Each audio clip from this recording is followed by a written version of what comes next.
Start. And I'm just going to go get live as well. Oh, this is taking a second, so we'll just have to get this live going. I'll probably cut this out. I'm going to share on my timeline. Okay, I'm going live. Get ready. And we're going to let a few people in as we go. Preparing. Okay, hello everyone. Welcome.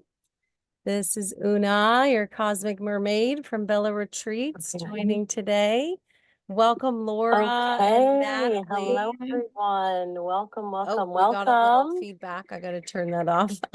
Hi, Laura. Hi, Natalie. How are you? Good. Good. Welcome. Thanks for joining us today. We had a whole other list of folks joining us today, but I'm not sure if they're having issues getting in, so we may be adding a few more participants. And I'm very excited to be here today with my dear friend and colleague, Daisy Kaye. Hey, Daisy, how are you today? Fabulous. How are you all? Beautiful women. Mm.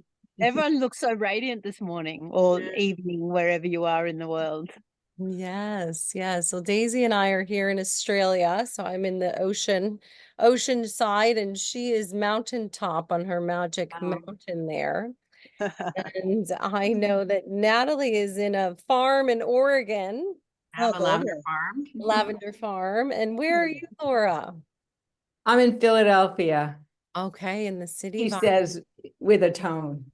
Welcome, Jules. Welcome, Jules. Thank you.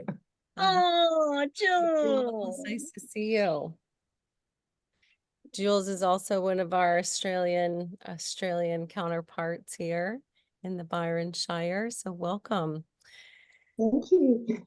Yeah, so we're very excited to be here today, and there were quite a few other people who signed up. So did you have anyone have a hard time getting in to the meeting, or are people busy and gonna watch the rerun later? Probably. I signed up, but then when I went to where it was on my calendar, it said I still had to register. So and then I went back to the Facebook thing and clicked the link, and then it gave me the access in here. So okay, maybe that's it. Yeah, that little bit of Mercury retrograde going. So either way, we are recording this and we are live streaming this to Facebook. So say hello, everyone, on Facebook. Oh, we're already live streaming? Yes, we are. So welcome, everyone. It's lovely to be here today. We're really excited. Daisy and I have been friends for many years, and since I got to Australia, really, and we've been talking about and dreaming up concoctions together, but this is really one of our first times that we're presenting together. So we're really excited, and we're planning on taking you through a little bit of a journey today in bringing together the combination of astrological insights and somatic practices. And we're really wanting to use this information and this knowledge to navigate in the shift from 2023 to 2024. So our plan today is I'll explain some of the current and upcoming cosmic weather, and then Daisy will lead us through some Somatic practices to integrate and embody that theme. And I think we should have time in between and a little bit at the end to take some questions and some shares. So how does that sound to everybody? Sounds good.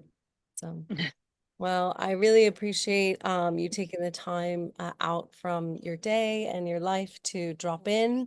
I've been noticing this time is quite busy and there's a lot going on. And so I think this is really valuable when we take this time to reflect and to check in. And anybody who's out there in Facebook land or live or listening to this later, again, really appreciating that you're taking the time for yourself. And that's really the first thing that I want to talk about, which is that we are in a Mercury retrograde right now. And that's the next couple weeks. And as we move, I think it's January 1st or 2nd, Mercury goes direct. So it's funny, we have the Gregorian calendar, you know, these numbers that we use, and then we have the solstice, which is a very earth and sun-based concept of when the year shifts. And it's fun when these things line up, you know, because we have this perfect time at the end of 2023 with this Mercury retrograde to really be in a time of review and revise and release. I'm really seeing this time over the next couple weeks as just wrapping up all the old and getting ready for the new. So if you have time to do any closet clearing or completing unfinished business or just giving extra time to reflect, you know, I really do recommend that. And has And anyone noticed themselves organically already in that process these past few days? I purged my refrigerator, and we have a farm, so we can a lot. So there was like literally 26 jars that I eliminated from the fridge. Yes. yeah, Congratulations. All in the compost.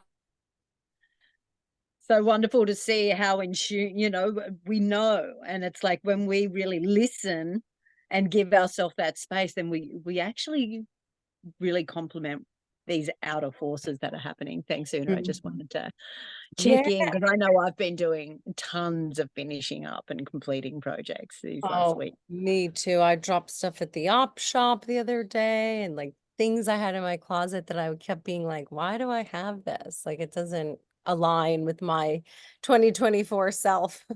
So yeah, just clearing and completing that. And, you know, I don't think, Daisy, we planned, because I had to mention this, I had to add this in. I don't think we planned to do a somatic practice for Mercury retrograde. So we'll move on to the next one. But I will give you guys a practice if you want to work with the energy around this between now and the end of the year. It's something that I usually do at the end of every year, and that's going through my calendar. I don't know if you write your things down in your calendar of what you get up to every day or every week or whatever, but I go through my calendar, or you could even go through your photos and make a list of really everything you have accomplished in the last year. And you'd be surprised at how much you've done, at how much you've accomplished. And it really sets a real interesting tone for just remembering and reviewing. So if you have the time to kind of do a year review, go through the calendar, write down all the things you accomplished, all the people you got to catch up with, all the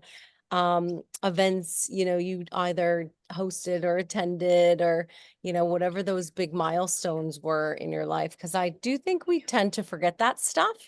And it is important to acknowledge it as we go through time. Speaking of time, this is going to get us into our first theme of 2024.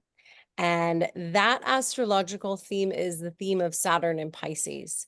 So Saturn is the planet that denotes time. It has to do with structure, integrity, boundaries, rules, and restriction.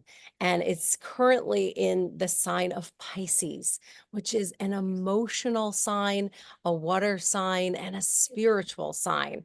So these are actually two very different energies in a way, you know, and Saturn takes 28 years to go around. And this process of Saturn being in Pisces is about a 2.5-year process. So this will take us all the way through into 2025. So this process of Saturn in Pisces, we need to understand that this journey is going to take time, that it is a transformational process for everyone as we move through that. The way that I'm really understanding this has to do with integrity. And imagine if you had to build a boat, okay? If you had to build a boat to move through spiritual and emotional waters of the things that we are moving through during this time. One of the main things that you're going to need and want during this time is a strong boat, okay? You know, don't build a dinghy right now, okay? Really think about building something that can really sail through the deep emotional waters that we are in, because this is a very, important time in planet Earth to be alive. And the other aspect of the way that I understand this is making sure that you have your anchor.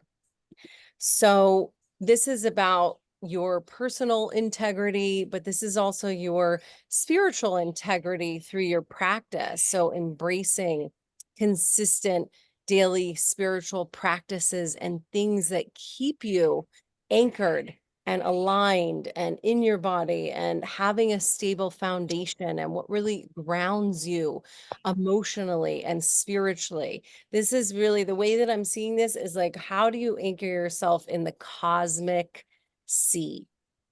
Okay. So this is something that I'm always work with, the embodiment and the grounding.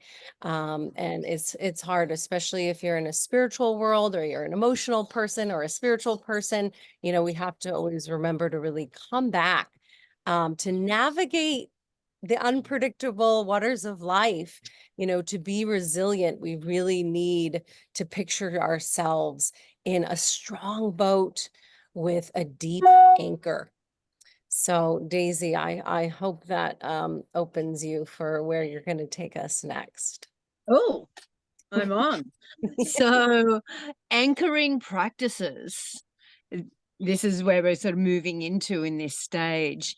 And so when I'm thinking about the anchor, it's not just the anchor itself, it's also the rope that it's attached to. And, I'm thinking about the boat analogy that Una's just given. And also, where is that rope attached to the boat? Are all of these anchors secure? Are the anchors to the anchor secure on the way through and well cared for? So when I look at that, we often think about grounding and anchoring through our feet, and visualize anchoring in that way.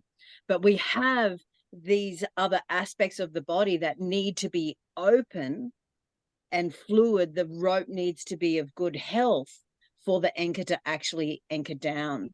So what I look at there is the placement and position of jaw, occiput, and atlas. So we have this first component of the anchor, which anchors our mind, our capacity to think and also receive information, to the body of the rope. So the mind, I'm trying to relate to it as the boat analogy now. So this first anchor, I imagine, is where the rope is attached to the boat. Yeah. So we want that to be a really beautiful place that we can absolutely rely on. So the way we can do that is softening through the jaw, and also bringing movement and play through the back of the head. So we're kind of working with this whole band through the jaw and back of head. So let's just take a moment. You may even wish to flutter the eyes closed and turn this curious awareness inward as we play with this first anchor point in the body, where the mind and the body meet. Oh. And what kind of breath can you take to help support this exploration of opening and clearing the space in this first anchor point?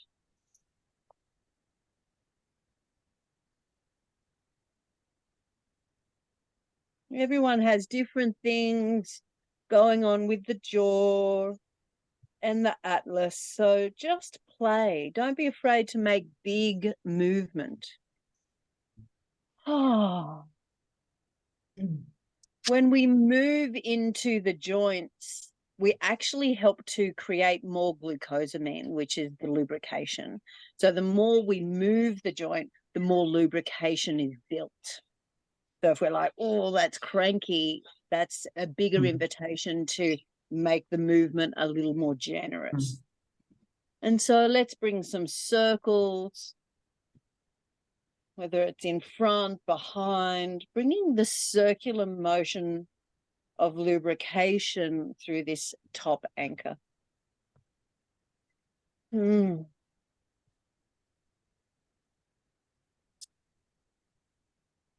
giving the jaw a good stretch out. So maybe wiggle jaw left and right to start with. Oh, checking out that anchor. Oh. Is it crunchy? Is it open? Uh-huh. Up and down. And also chewing the cud, some big circles. Oh, so we're checking out all the different ways that this rope can move off the anchor of the boat. Oh, and now let's take the jaw wide open for 3 to 4 breaths. And the breath is long and slow.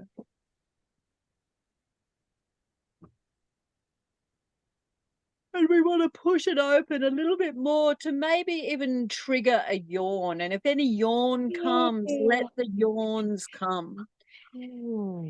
Oh. Oh. One more big breath. Take it wide, a little bit wider. Oh. And letting the mouth close and letting the eyes close, and just take a little bit of notice of the effects of the practice. It was just a minute of movement. What's the effect of the practice? Do you notice any change? Just welcoming the witness.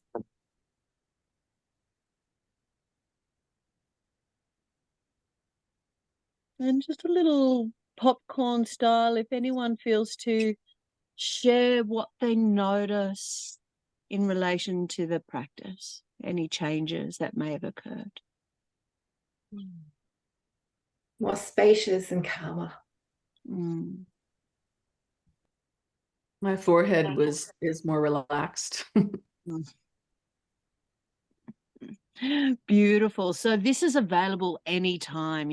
Mercury retrograde's big. It is a lot of thinking and problem solution finding and problem solving and these kind of things. So just these little neck stretches and jaw stretches can really help find that deeper sense of relaxation, calmer and softness. So I really invite you to play with that.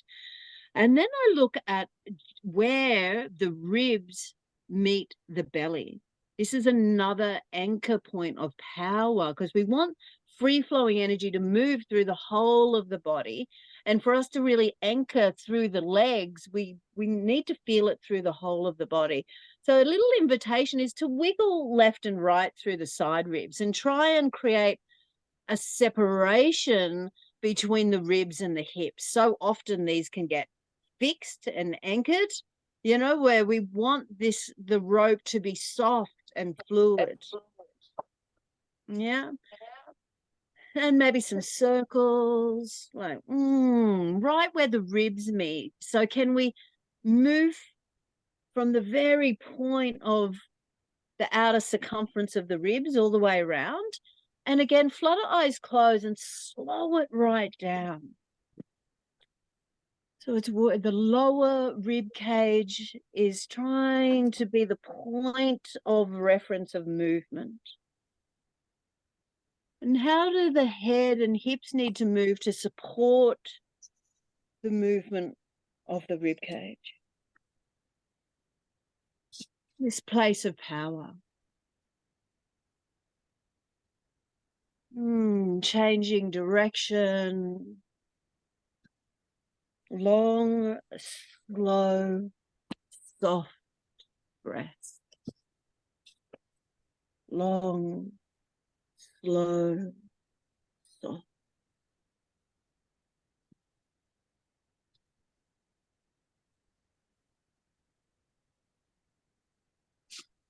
And even though we're sitting, I'm going to invite you to spiral that movement from the rib cage and see if there can be a rolling out of the pelvis, sacrum, and hips. that the point of movement, the reference point of movement, is initiated in the pelvis, the sacrum tucking in, pushing out. And may kind, loving eyes be closed, but gazing curiously towards the hip. So wherever our eyes go, our attention goes. Maybe even the corners of the mouth slightly turn upward as we bring kind, loving, curious energies. Like, can I awaken these hips to soften, that the rope of my anchor be strong yet fluid?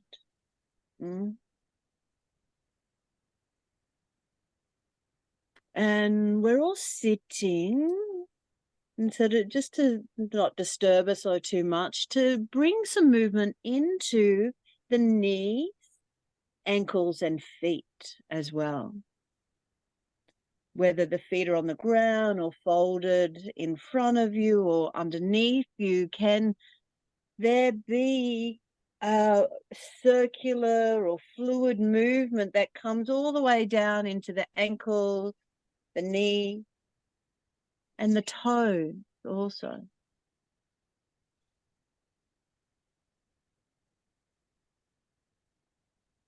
Just 3 more breaths there. So bring your loving curiosity to anchor deep into the legs, feet, and toes of this beautiful body.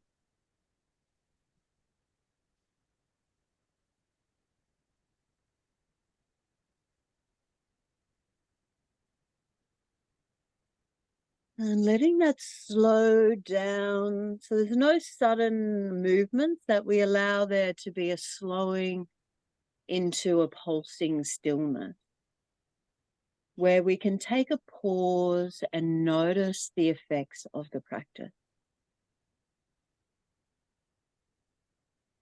Long, slow, soft breath as curious eyes gaze in, listening, noticing.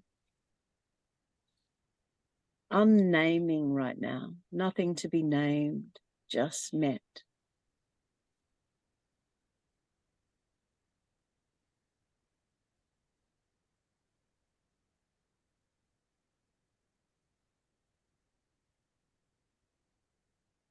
And beloved beings, taking the invitation now right down into the tips of your toes, taking a breath in and out. Imagine that the breath blowing out through the toes, that you're flushing the breath out through the very tips of the toes. And on the next inhalation, when you're ready, drinking through the tips of the toes, up through feet, ankles, legs, hips, belly, chest, neck, head, and allow your awareness to follow all the way above the head, the inhale, and the exhale comes down from head, chest, ribs, belly, hip, legs, feet. So beauties, let's just take 2 more breaths from the toes to the top of the head and back down in your own time, as long as slow as you can, and supporting it with a little movement, fluid movement, as the body moves up in awareness.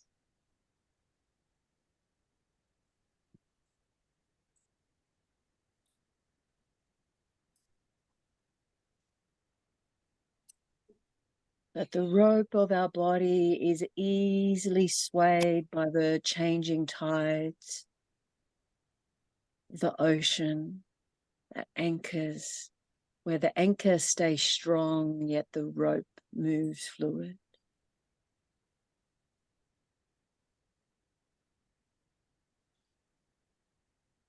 One more big breath in and out, and taking the pause again to notice.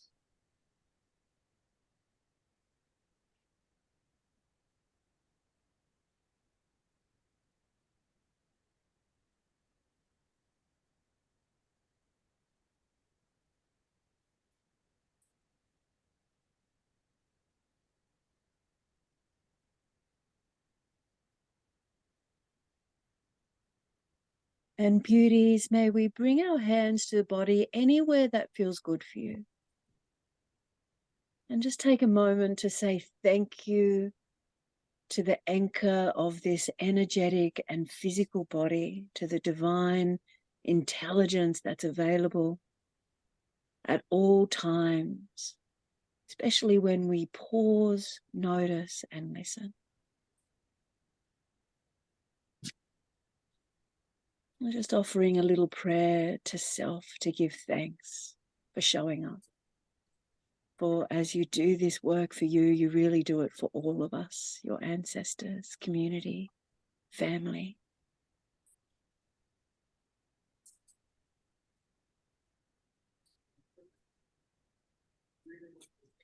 Give yourself a little squeeze and release, a little like yum, yum.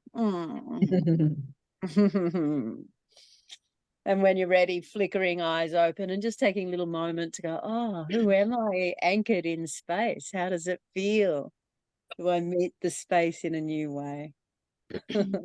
And what if we come to meet each other just to have a little moment to see and be seen? Some of the greatest anchors we ever find, if we can't find it in ourselves, is in each other. So thank you for sharing this practice together. Hi, Ashley, too. Yeah. Thank you, Delight. Loves. Handballing back to Una now. Yeah. Daisy.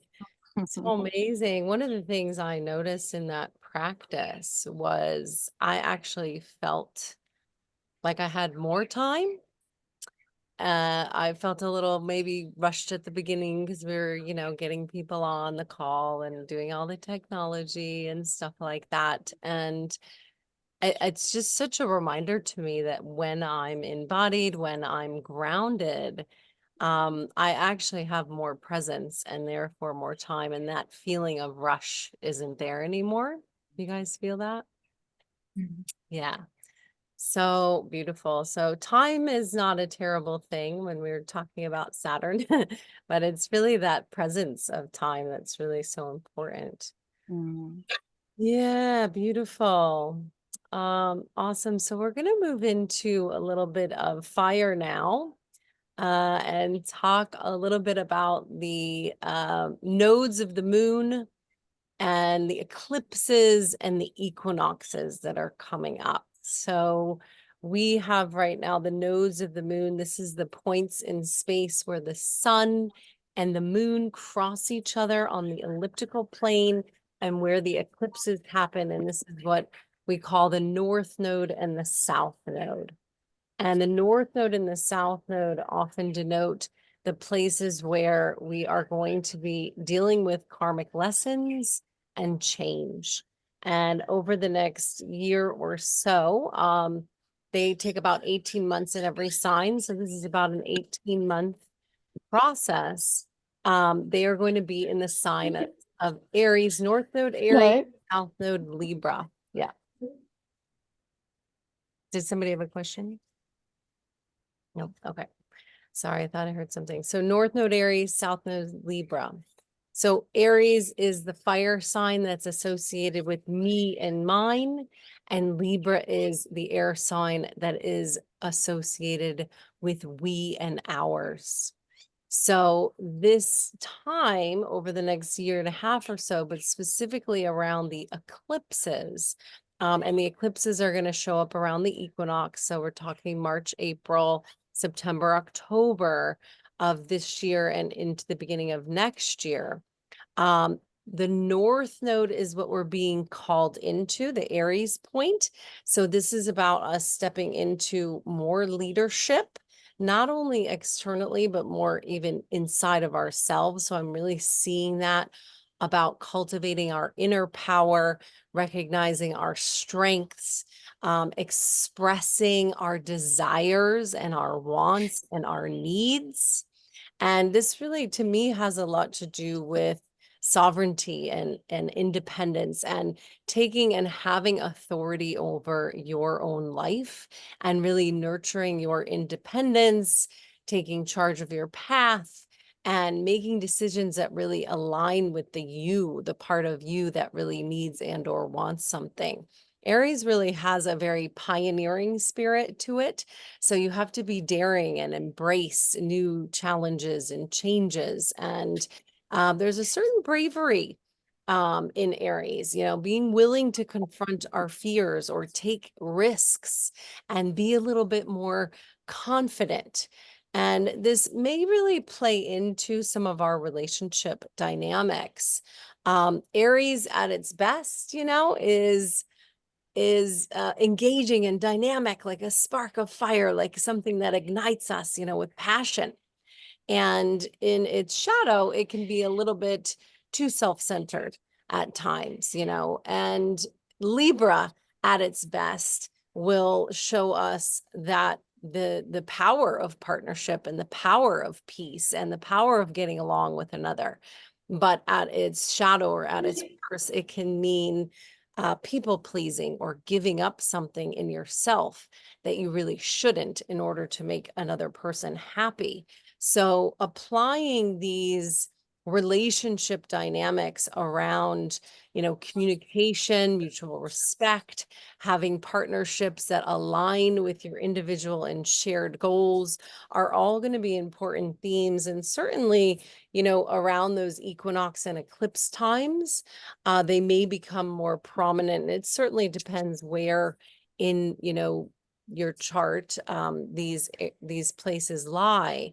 But one of the things that I'm really seeing is letting go of outdated habits and relationship patterns that no longer serve you.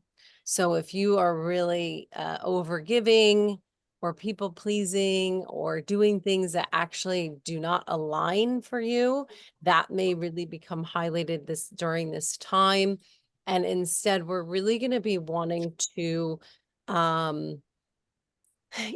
look towards the Aries as almost like a cosmic compass that's pointing us toward our own inner power, our own sovereignty, our own leadership, our own bravery, our own desires, and being willing to kind of chart our way,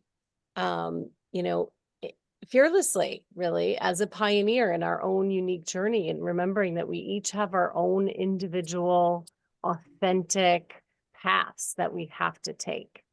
So that's really how I'm seeing the Aries North Node, and especially the eclipses. Again, these are happening around the equinox times. In general, what I'll say about 2024 is there's a lot of change coming, strong change. So these equinox times, this is when we change, of the seasons. These are going to be times when some of these themes may be calling upon us to really make that change. And so it's important to kind of have that compass directed. What? Yeah. Just mute Cheryl there. So has anybody have any Libra Aries stuff in their life already going on? Relationship stuff? Yes. Yeah. Yeah. Yeah, it can be a very challenging one. I think relationships are one of the more challenging things in life. And it's really about finding that balance. How do we honor ourselves and another at the same time, and finding a way to really feel empowered in ourselves while we are also inside of a relationship with another. So again, one of those big themes is letting go of the places where you give your power away in relationship, or you people please to make others happy.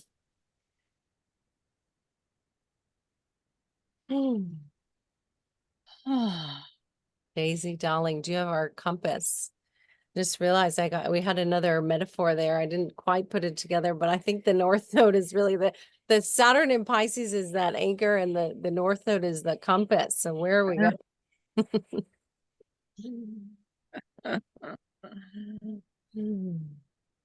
Oh, am I doing a practice now? I love it. So, how can we express? So what I'm really hearing is, yeah, like, where are our people pleasing parts? How do we express the unexpressed? Is that Yeah, what I'm well, coming we with? had talked about doing sovereignty, or an alignment, an inner alignment to our authentic self, or something around Yeah. you know, being the leader of our own life, like being our own navigator. Mm. Yeah, that was where we were going with that. There was a rain of practices that kind of came into my being just then, but one kind of stood out. And obviously I pre-plan a lot. We for did these. pre-plan this, actually. We We did. did.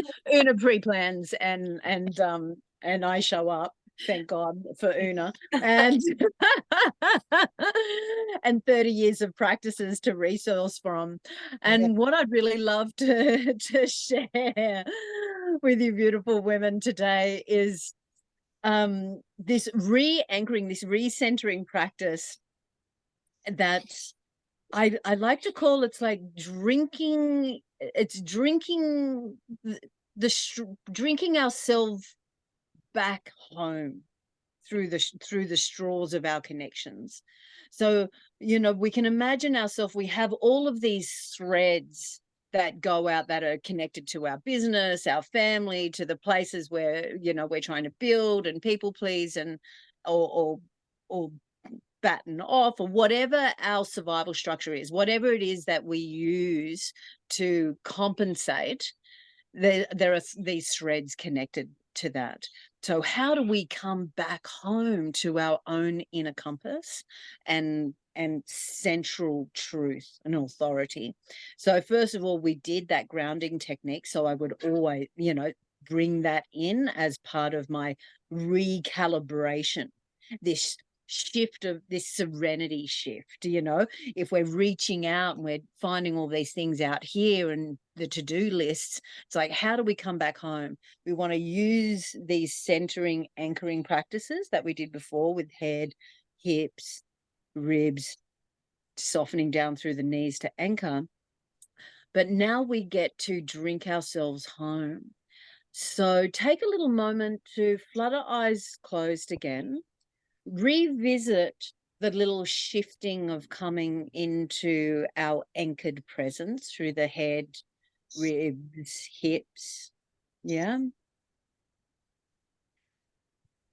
And now I'd like to invite you to imagine this thread that unites from the heavens to the earth through you. And so it might just be inside of the spine.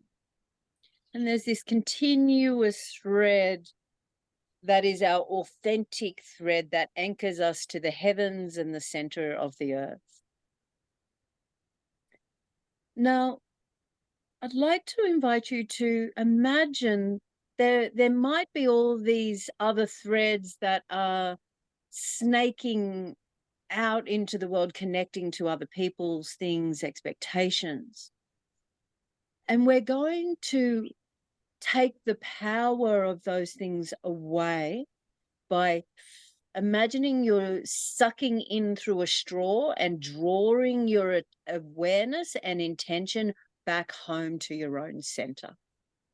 So you may even wish to purse your lips like you're drinking in through a straw, to call yourself home. And there may be particular straws in which you bring to mind, in which you drink from.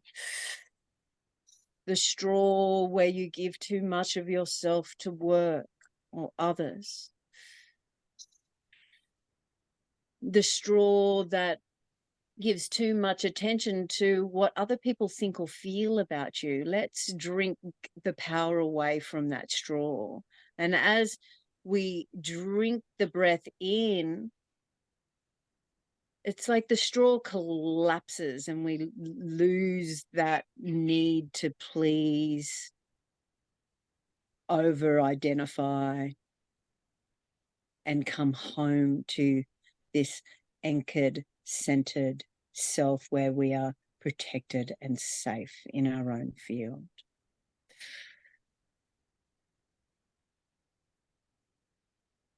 Drinking in through the threads and the straws from either side of the body, left and right.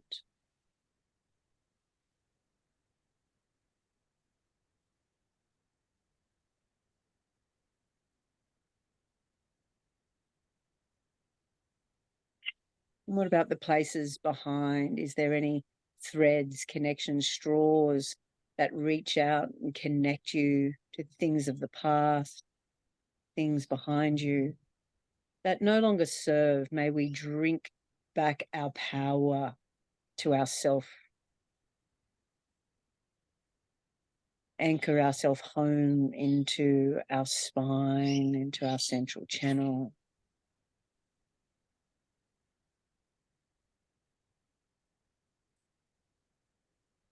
And drinking any threads from the future that we might be grasping, running towards, feeling like we're trying to pull in. Can we just draw all of that back home to here now? Nowhere to go, nothing to do. In our sacred anchor, things become effortless.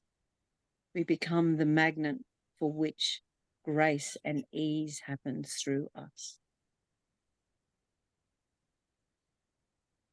I'm just taking 3 or 4 more, drinking of the straws, drinking yourself home. Only that which is your divine essence remains here within this space. Only that which is your divine essence remains here within this space. All that which is not yours returns home with love. Returns home back to its own home. With love, we give thanks.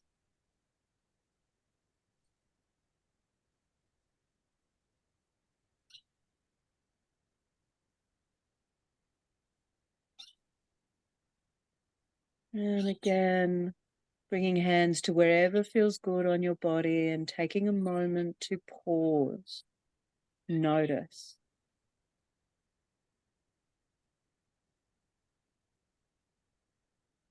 What if you were to feel yourself as anchored, protected, grounded, and centered?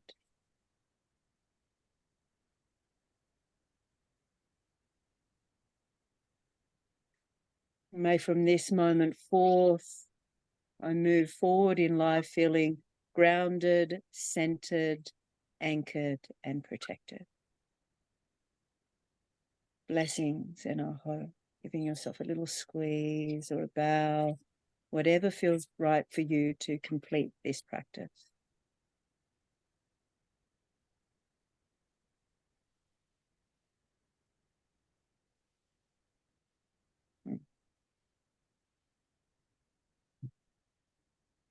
And that feels like such a nice place to stay. I could just stay there for a very long period of time. And maybe move from that place and take it with us into the rest of our day. Thank you for your showing up. Thank you. Would anyone like to share a little brief realization, experience, or what you notice right now in yourself after that practice? Just 1 or 2.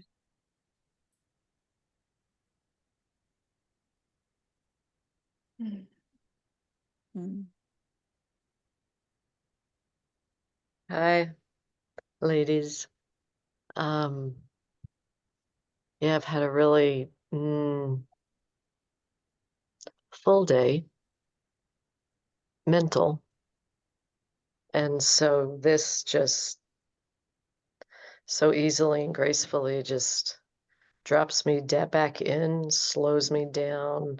I'm so much more aware of my heart energy. And because I like that to lead. But, you know, when you're looking at the computer screen and you're like decisions and up, it tends to rise. So Mm. just such a good reminder and remembrance, and just simple, pretty easy to come back home. Yeah. Mm. Come back home. Mm. Thank you. Yeah, thank you. Yeah, I think that's kind of said it all, unless someone wants to share, we'll hand it back to Una. Sure. Thanks again. Yeah, what I actually noticed with that and the Libra Aries dynamic is in relationships specifically, if I'm really spread quite thin energetically and I have all my threads and straws out in many different places, it's really hard to show up for another person, because I'm barely showing up for myself. So, um, that gathering of my own energy and the gathering of what's mine brings so much more potency into myself, and then I'm full, and then I can really share with another from that place. So that's such a important practice in relationship, I feel. And yeah, it's so easy to get spread in lots of directions, isn't it? So just that pulling back of energy is so crucially important. And this really actually segues great into the next aspect that I think is one of the more important aspects of 2024. And this is that, well, it's a couple things. So Jupiter, the planet of expansion, and the planet of abundance, is in the sign of Taurus, which is the sign of the body and the simple pleasures of life. And Jupiter in Taurus is there for a year, from about May last year until May 2024. And one of the things that really happens between April and May of 2024 is, first of all, there's a Jupiter Uranus conjunction. So Uranus is also the planet that is in Taurus as well. So look, this can be a little bit of an exciting time. This can be a time when we may have some unexpected change or experiences that push us towards freedom even. And it may be slightly unstable in the world also potentially at this time, in that April time, especially because that's around the eclipse. So I'm really seeing a lot of changes, a lot of earth changes. But throughout that time, and then throughout the next month, then Venus also moves in, and we have a Venus Jupiter conjunction in Taurus. And Venus is the goddess of love and money, and I'm really seeing this as a time, especially that April May time, when we will have the opportunity to really tap into the joy of the simple pleasures of life. So this is really about connecting deeply with our bodies, with our senses, the pure delight found in every moment, through food, through touch, through music, sound even. So this is really, I feel this to be a real invitation to engage our senses fully and, relish in those things that are so simple, but they bring so much joy. So this is really, I don't know if you guys can hear, I've got white cockatoos above me saying hello, but even that, nature, and just walking in nature, being in nature, indulging in the joy of movement, or being in mindful practices. It's really about nurturing the physical self and physical well-being, through the body, through massage, through touch, and recognizing that, I think in social media and in the world, there's this concept of what abundance is, and it looks like, I don't even know what, Chanel bags or something. I'm not even really sure, but there's this concept that, that it's like, this is what abundance is, and this is what it means to be rich. And man, my version of abundance is so much has to do with these sensory, simple pleasures. If I have good food to eat and fresh water to drink, and I have a body that I can walk and put my feet into the earth and get a nice hug or a nice massage, like that's to me what feels rich and abundant. And that to me is a type of richness and abundance that's really based of the earth. And Taurus really is that first earth sign. And this is really about cultivating your garden and the things that give you pleasure and give you joy. So I'm excited for this. I do think on a big scale in April, I do think there could be some earth changes. We've had a lot of that. I don't think that's really going anywhere. And it's okay. It's part of the process that we're in planet Earth, and blessings to people who have to go through floods or things, like that might happen, or earthquakes certainly can come through that. But it's really an acknowledgement of the very, very basic grounded aspects of what it means to be in a body on planet Earth. So I would be really looking at how to cultivate pleasure and joy through April and May for yourself, and to be spending your time and your energy and your money on those things that activate your sensory delights and pleasures. Daisy, I know this is one of your favorite topics. Yes, So- it's true. I'm just thinking about that. I'm like, oh, is that March, April? We'll be in Thailand, and the deliciousness of the food and the weather at that time of year and how decadent it is. So Una and I will be in Thailand. Please come and join us. Well, We'll talk about that later. February. We'll talk about that in Aquarius. Oh, that's February. Yeah, February. but so you just stay on. Of course, you come in February and you stay on. Stay on. Yeah. April and May is really that Taurus, Aries Taurus time. So yeah. Yeah, so let's look at this sensuality. So how can we make the most of life's deliciousness? Truly, because it is available, even when the world can be mad and there is so much, just things that don't make sense, and it's disturbance in the world. There's nature, and it's exquisite. There's the feeling of a gentle, slow touch on your own skin.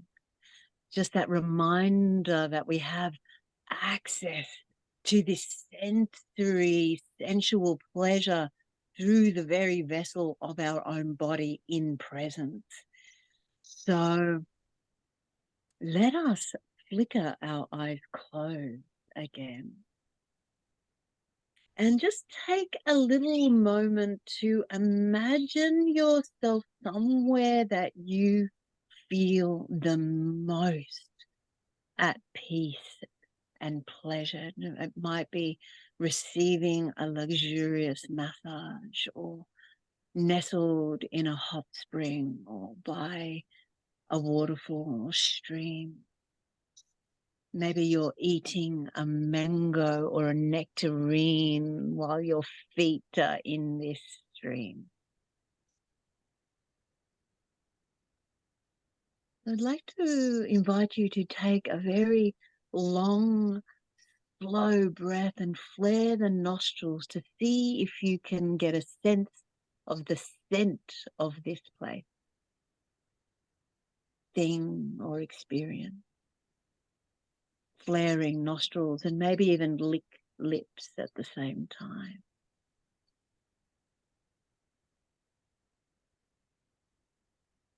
If you could smell and taste this delicious place, what would it be like?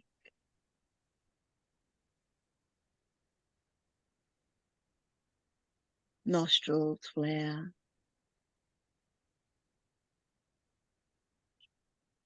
And gorgeous beings, I invite you to take your tongue and lick your lips very slowly from the corner of your mouth to the other, over the lip. How slow can the tongue softly move across your lips? These lips that have known delicious kisses, mango, life's sweetness.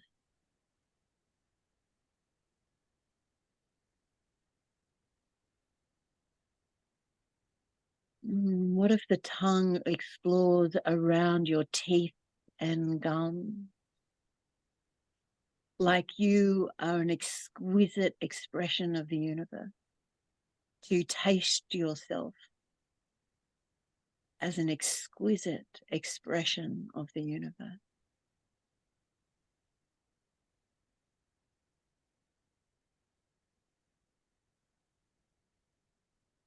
And taking a hand or two and allowing these fingertips to explore each other or your leg, your belly, your face, wherever you feel drawn. What if right now you could touch yourself as a unique and needed expression of the universe? You are unique. You are absolutely needed as you are. Your essence carries a gift. And if you slow right down, can you touch it? Smell it? Taste it?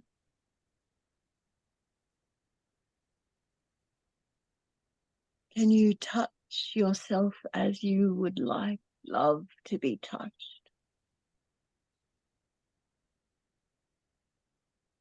That you touching yourself in a way that you love shows everyone else how. And if you don't know how you love to be touched, to take time to explore, how do I want to be met with? The world is to meet me. How do I choose the world to meet me with? What quality of touch?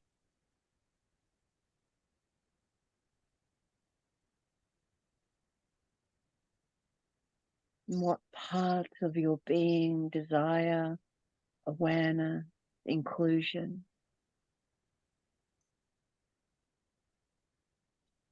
Can we include the whole of ourselves in this loving exploration?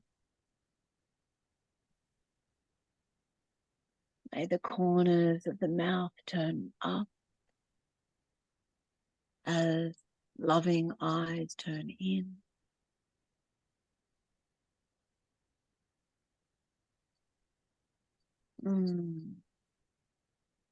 And if your pleasure was to make a sound, what sound would it make?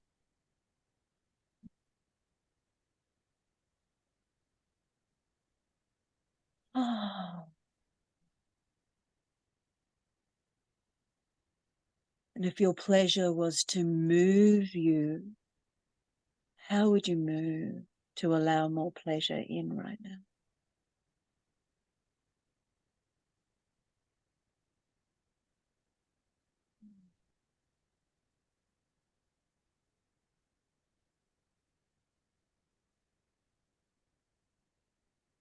Just 3 or 4 more breaths of movement, loving awareness.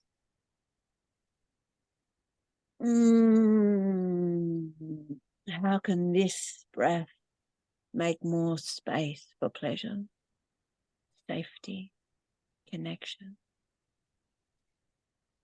life's abundance and deliciousness. How deeply can you drink it in?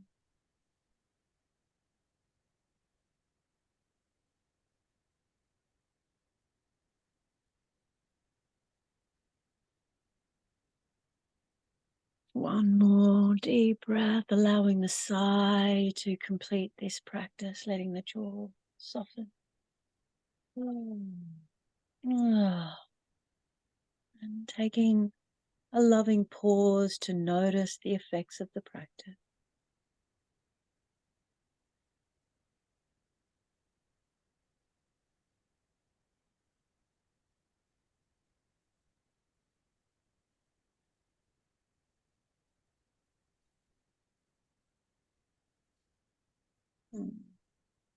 And a big breath in and a little squeeze to complete.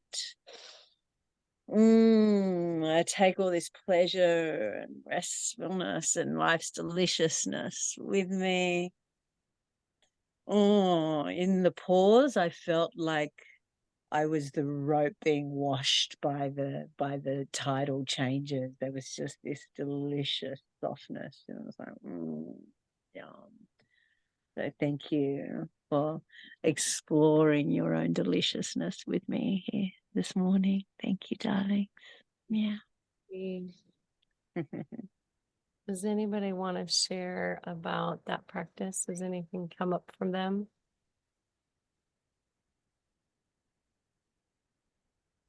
No, we're all just delighting in our delicious feeling. I'm definitely seeing the shift in everyone's faces. It's like, Feels a little personal. Ah. It feels a little personal to share. We'll keep that to ourselves. Got it. I was just remarking about how simple, like touching my own skin or licking my own lips actually puts me in a whole another somatic experience. Exactly like Natalie was saying, it really is quite easy to get into that place of pleasure.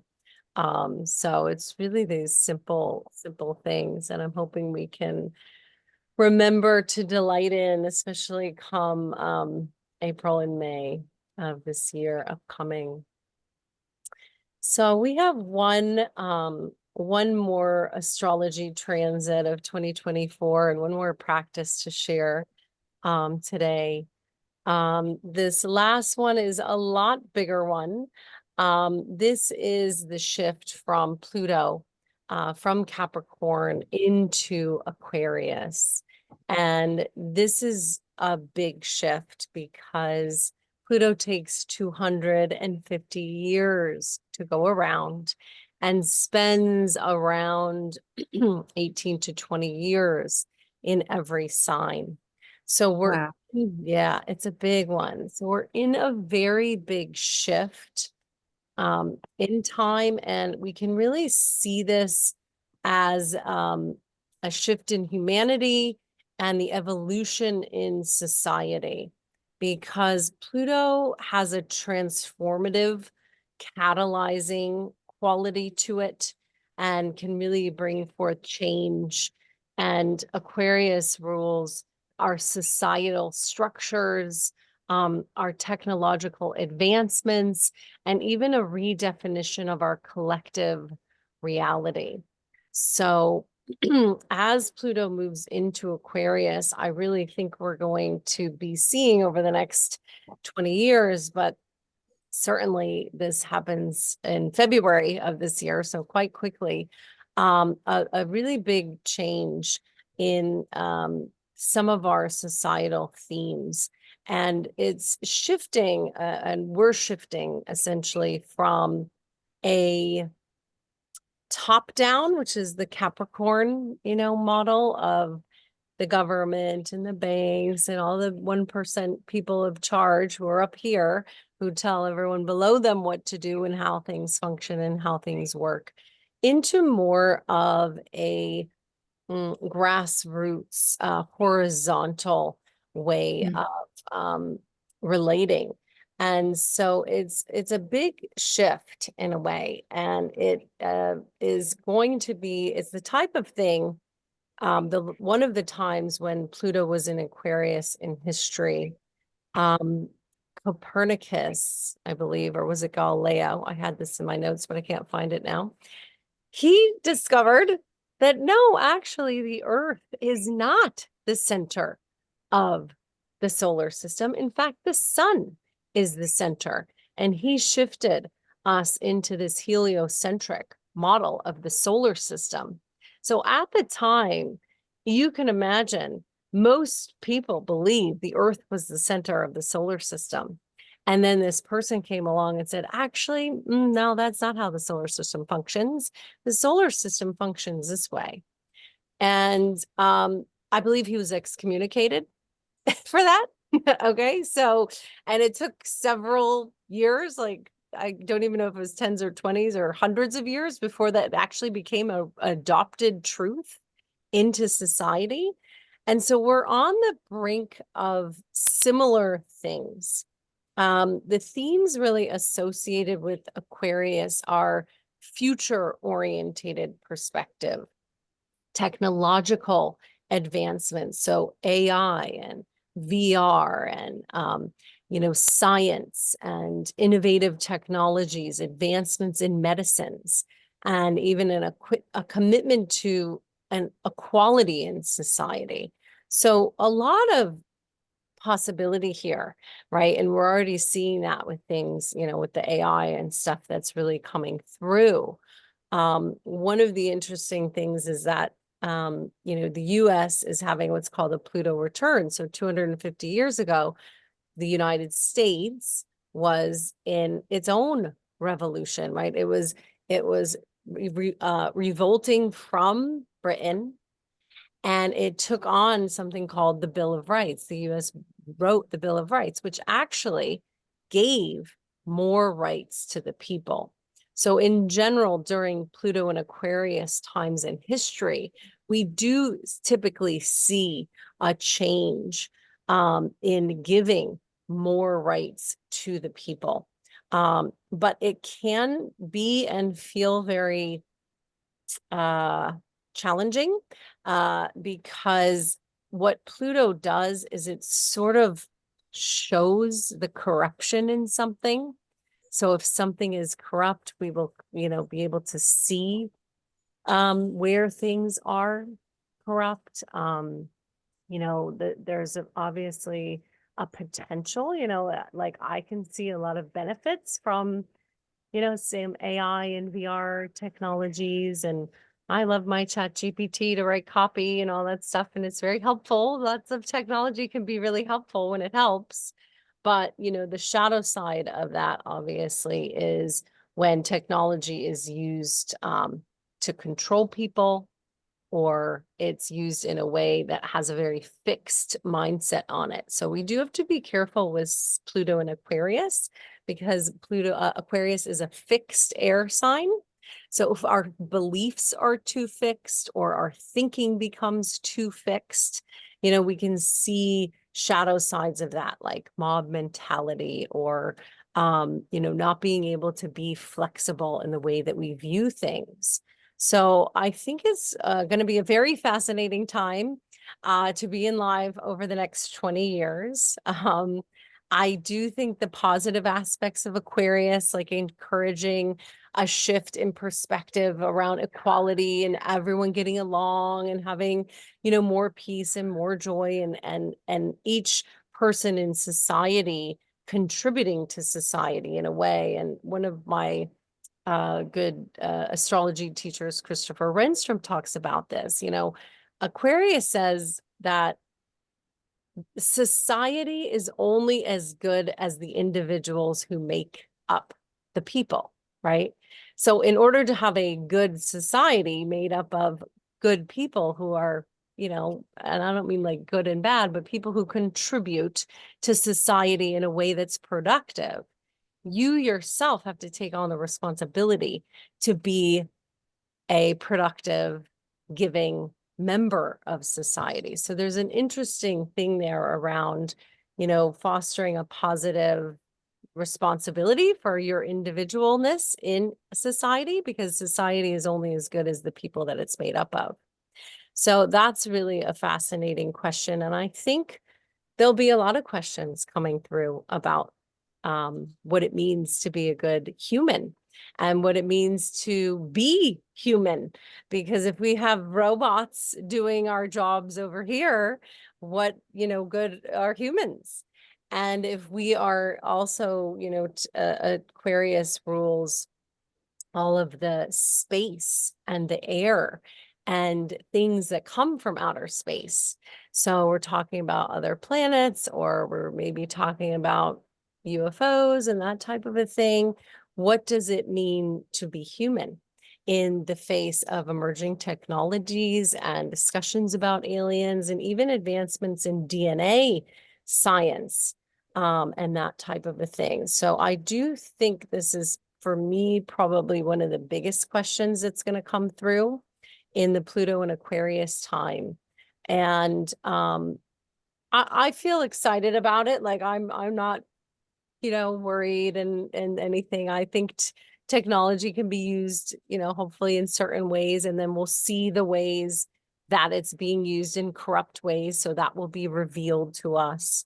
And I think it's really interesting to consider, what does it mean to be human in the face of things like robots, aliens, and science, So for me, what that really comes down to is, coming out of the over-reliance on the mind into a more heart-centered and embodied approach. And I do really think things that have people connecting face-to-face in person, that have people walking out on barefoot on the land, and things that really bring the mind and heart into balance are going to become extremely valuable things over the next 20 years.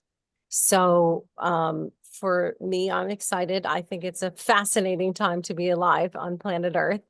And I do think it is kind of up to each human to decide what their values are in this time and to focus on that.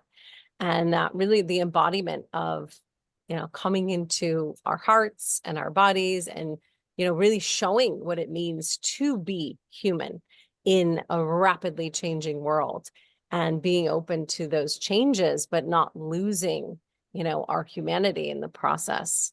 So it's a big time. It's a big theme.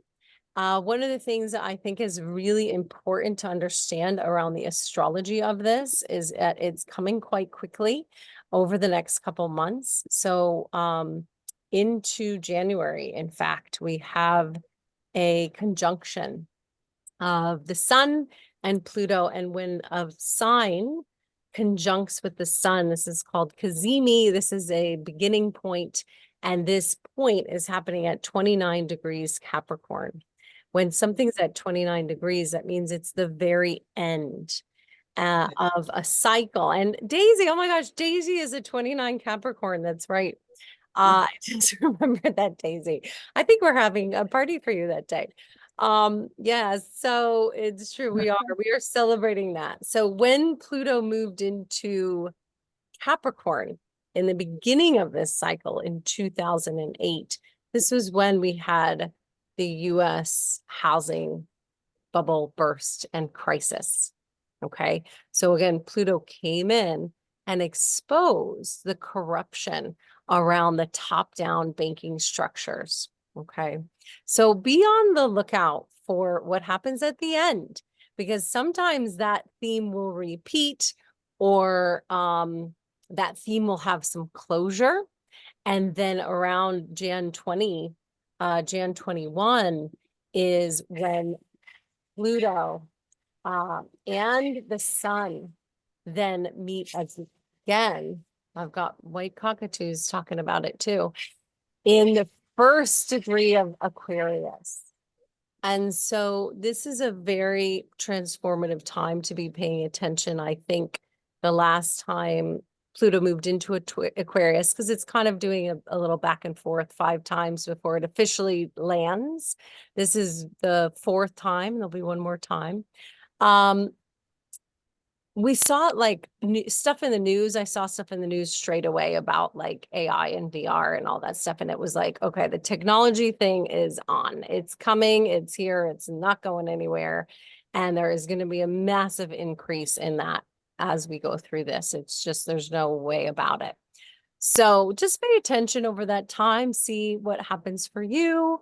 Your Capricorn and Aquarius house is something to kind of look at in your own chart, to understand where you might be going through some changes, big changes, right? 20-year changes that take a long time to make, but important changes, you know. And yeah, as we journey into that, I think we shall see what that looks like. But again, I think it's up to the individuals of the society to decide what our values are around what it means to be a good human in a good society, in a productive society. So that's that big picture theme. And, you know, staying in the heart, staying real, staying in the body. I think, is it Michael Franti that has that song, Stay Human or something? Is that right? Doesn't he have that? Yeah. Anyway, so that's the Pluto and Aquarius theme.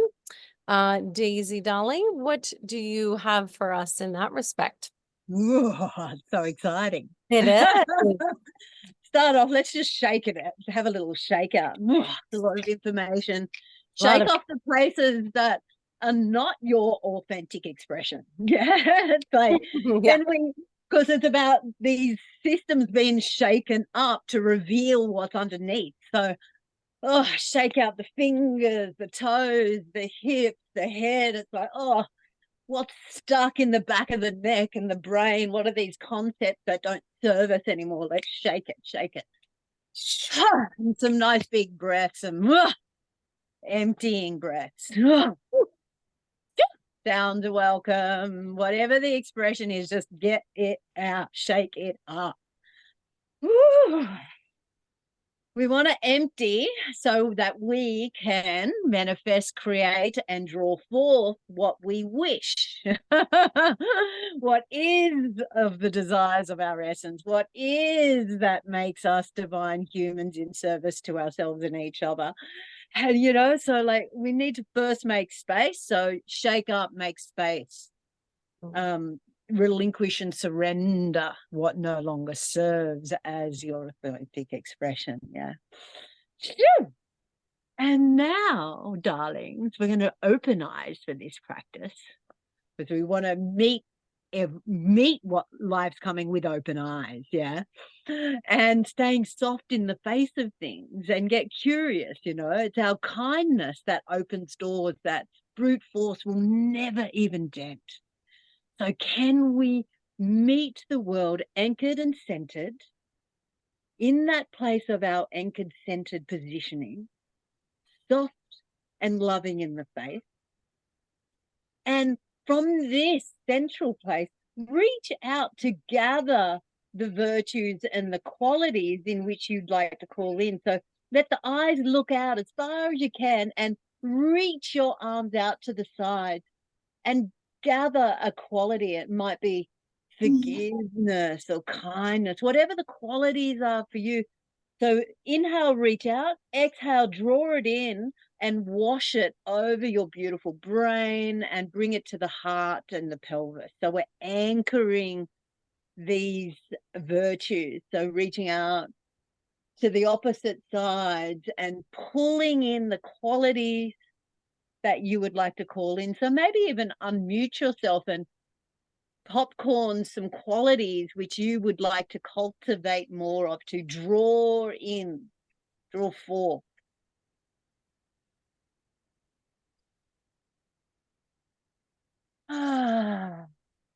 Loving kindness. Loving kindness. Yeah, gather, call in loving kindness, wash it over the brain, offer it to the heart and the pelvis.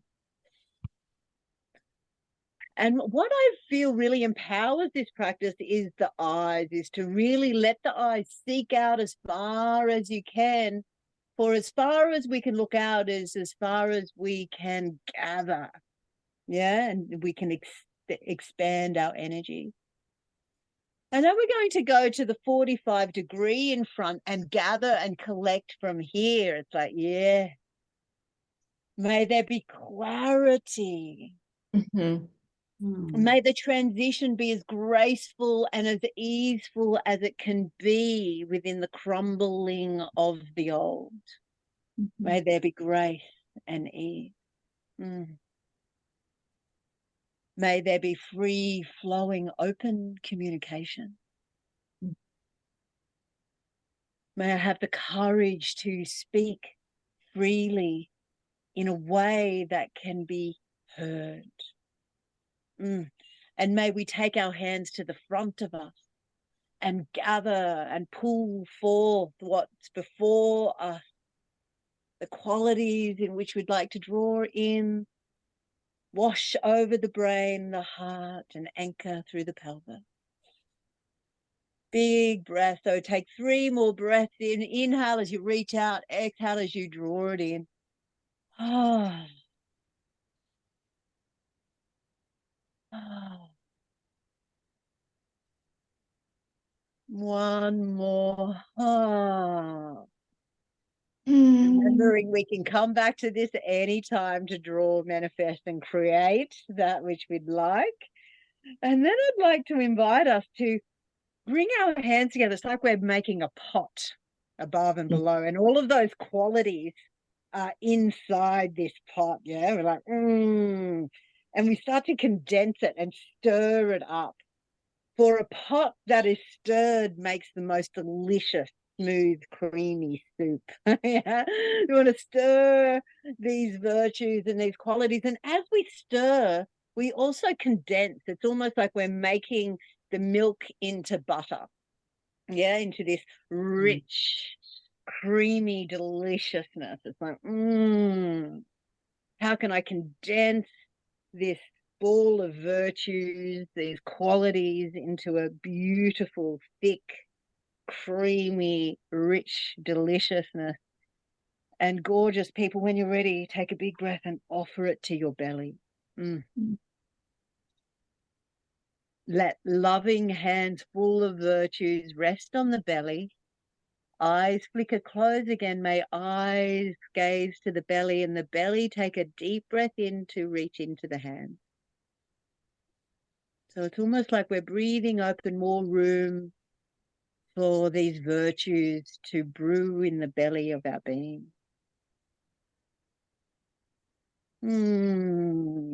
That we have permission for the belly to expand and make space for these wonderful qualities of humanity, compassionate, loving kindness, forgiveness, abundance, lush, loving connection. Big belly breath to make room for it, whatever it is.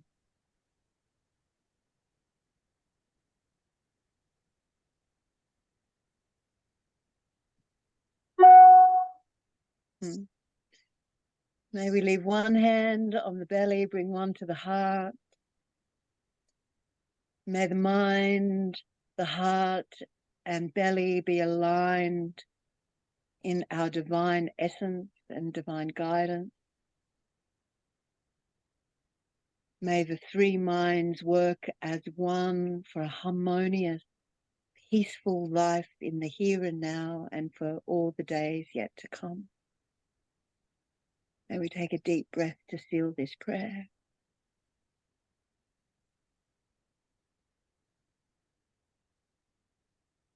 And another breath, bringing hands together at prayer in front of the heart. May we bow to ourselves for showing up, for all our teachers, graceful and even painful. May we give thanks for all that's been. May we move forward peacefully, harmoniously, and generously. Thank you. Thank you. Thank you. Blessing. Yeah. Namaste. Namaste. Yeah.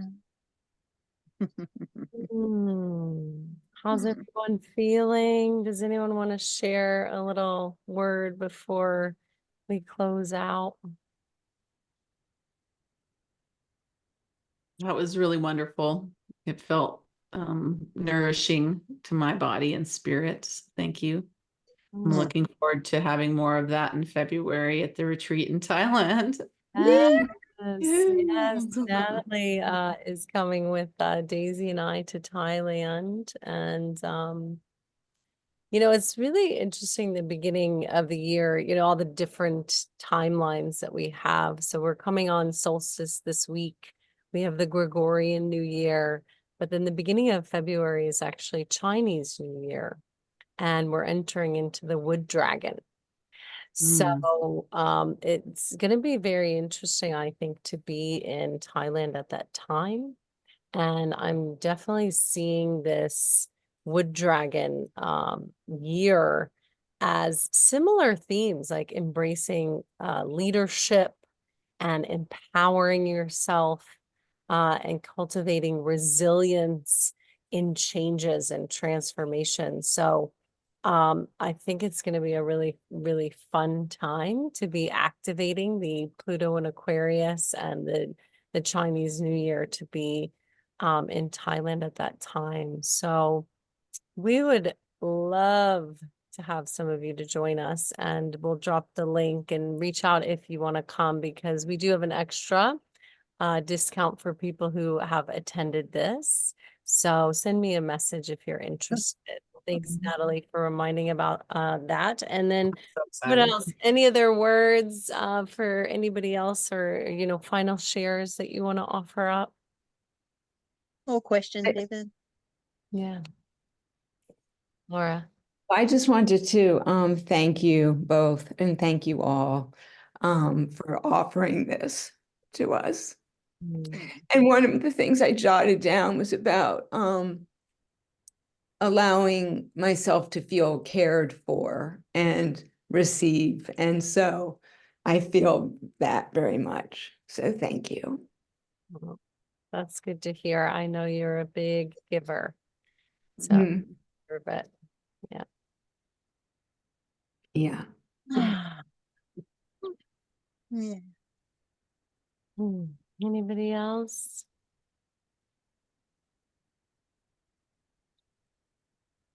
Yeah, I just feel very peaceful. Mm. Me too.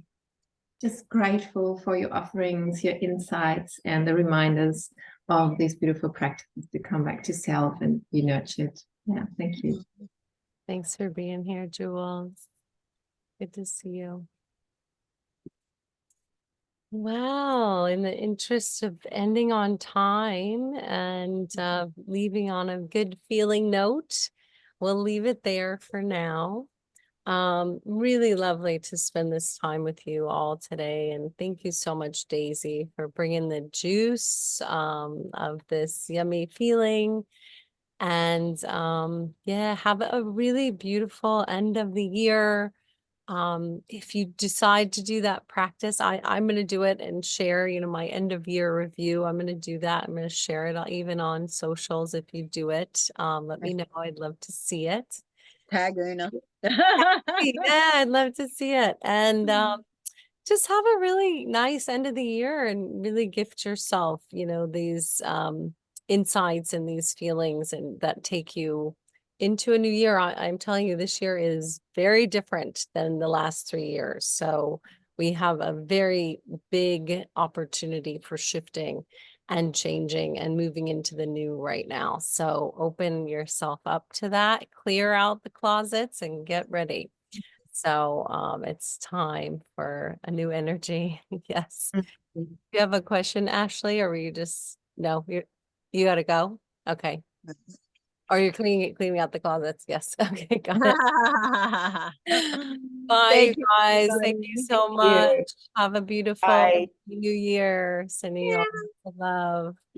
Ciao, ciao. Hope to see some of you in Thailand. We'd love to have you. Message us if you would like a discount to come. Okay. All right. Ciao, ciao. Bye.